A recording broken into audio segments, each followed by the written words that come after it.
'Twas the night before Ascension.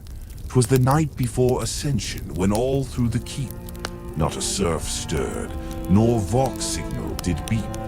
The banners were hung by the armory with care, in hopes that the Emperor's grace would be there. The neophytes slumbered in bunkers of stone, while visions of battle dreams danced in their own. I, Vorenus, in armor by firelight's gleam, had settled my watch for a vigil supreme. When out on the ramparts arose such a clatter, I gripped my bolter to see what was the matter. To the viewport I strode, ceramite ringing, tore open the shutters, the night's silence stinging. The moons on the frost of the war-torn terrain gave a luster of steel to the ice-covered plain, when what to my one weary eye should appear but a thunderhawk craft, soaring bold and austere, with a pilot so grizzled, in helm edged with gold.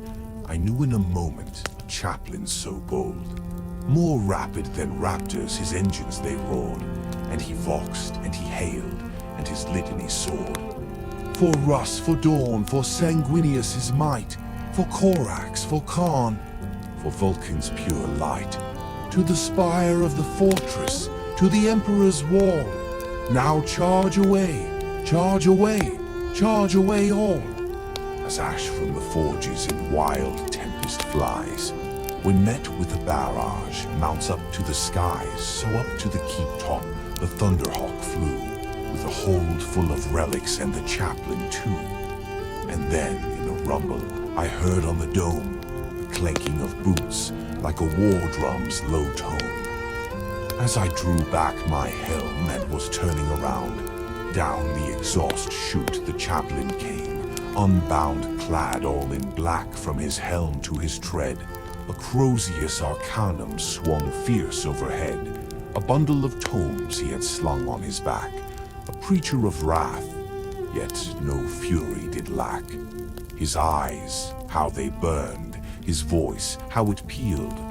His armor was scored from the battles he'd sealed, his gauntlet was clenched round a rosary's chain, and the smoke of his censure wreathed thick as a vein. The stump of a candle he held in his grip, its wax dripped like blood from a heretic's lip, a stern, weathered face, and a frame wrought of steel.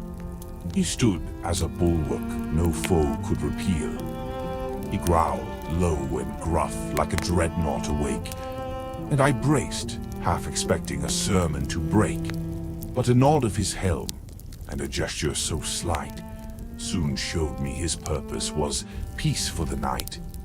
He spoke not a word, but went straight to his right, laid relics by the fire, old blades of pure might, then knelt to the Emperor's icon above, and gave thanks with a fervor born deep of his love. He sprang to his craft, to his crew gave a call, and away they all flew, like a storm sent to fall. But I heard him exclaim, ere he soared out of sight, "For the Emperor's glory, keep faith through the night." And I, Vorenus, by embers still glowing, turned back to my vigil, my duty yet flowing. "Rest now, ye faithful," I murmured in prayer, "for his light shineth on through the dark and the glare."